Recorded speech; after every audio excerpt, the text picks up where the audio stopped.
तैयार है? स्टार्ट। अधिकतम खुदरा मूल्य, जिसे आम बोलचाल की भाषा में एमआरपी भी कहते हैं, को लेकर एक विचित्र सा असमंजस देश में बना हुआ है। स्टॉप।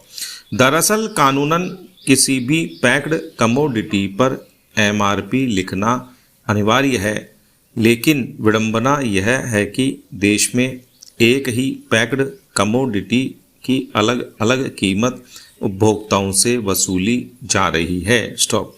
एमआरपी का एक ऐसा मकड़जाल बन गया है जिसे लेकर कोई भी स्पष्टता नहीं है। स्टॉप।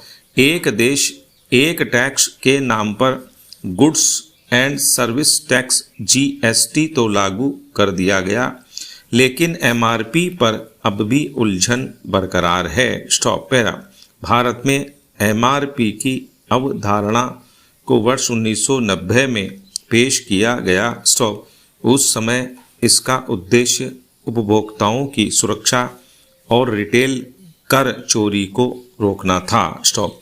आज 33 साल बीत जाने के बाद भी एमआरपी को लेकर कोई स्पष्टता सरकार कायम नहीं कर पाई है।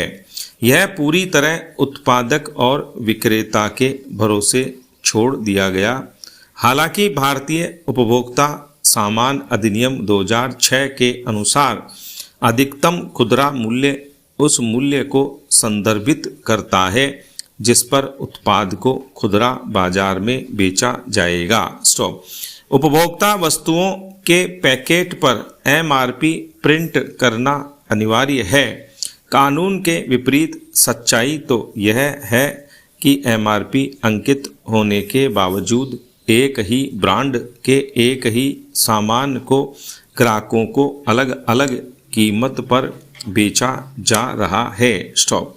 छोटी दुकानों से लेकर बड़ी दुकानों तक अलग अलग कीमत पर एक ही उत्पाद बिक रहा है। स्टॉप।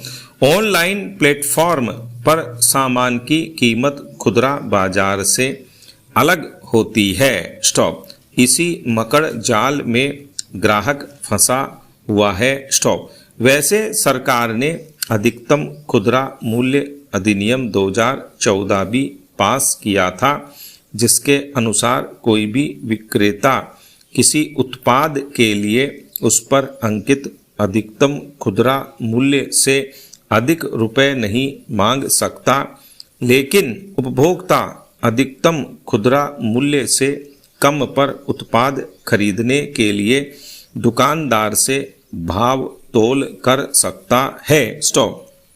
सरकार ने उपभोक्ता वस्तुओं के मूल्य को बाजार के भरोसे छोड़ा हुआ है। अगर उदाहरण के तौर पर हम देखें तो सरसों के तेल की 1 लीटर की बोतल पर 200 रुपये एमआरपी लिखी होती है, लेकिन यही तेल की बोतल 140 से 150 रुपये तक बाजार में बिक रही है। कुछ ऐसी ही स्थिति अन्य उपभोक्ता वस्तुओं की है। हालांकि सरकार ने दवाइयों का मूल्य निर्धारण अपने हाथ में रखा है, लेकिन सबसे ज़्यादा घाल-मेल दवाइयों की कीमतों में ही है। एक दवा का पत्ता जिस पर एमआरपी 100 रुपये लिखी होती है, वह 10 रुपये में भी मिल जाती है। स्टॉप।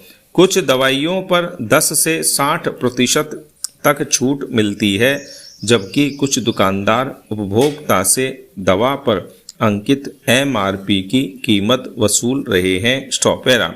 यदि मूल्यों में इतनी विविधता है तो फिर एमआरपी को रखा ही क्यों गया है। स्टॉप।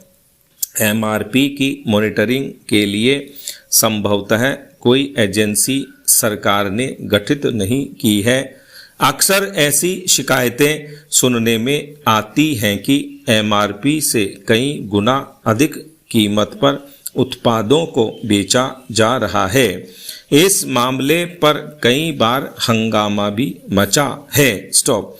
लोग कोर्ट में केस भी करते हैं, लेकिन वर्ष 2017 में सुप्रीम कोर्ट ने एक ऐसे ही केस में कहा था कि होटल, मल्टीप्लेक्स या रेस्टोरेंट को इस तरह से एमआरपी से ज़्यादा कीमत वसूलने से नहीं रोक सकते, क्योंकि होटल और रेस्टोरेंट मालिक ने लोगों को बैठने के लिए जगह दी है, उसके लिए उन्होंने खर्च किया है। स्टॉप।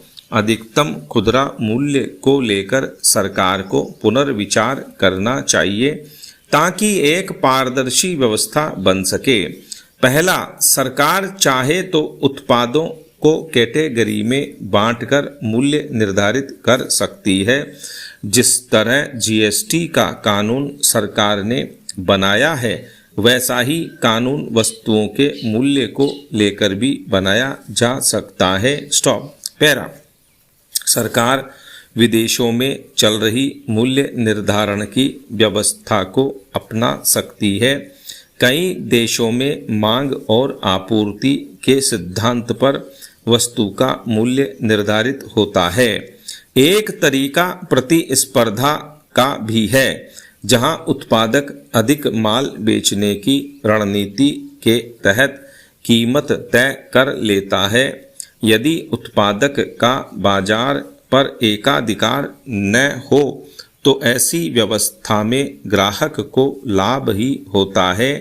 सरकार विलासिता और आम जनता के उपयोग की वस्तुओं को दो कैटेगरी में विभाजित करे। स्टॉप। आम जनता की वस्तुओं पर एमआरपी डालने के नियम बने ताकि उत्पादक मनमाफिक एमआरपी नहीं डाल पाए। स्टॉप।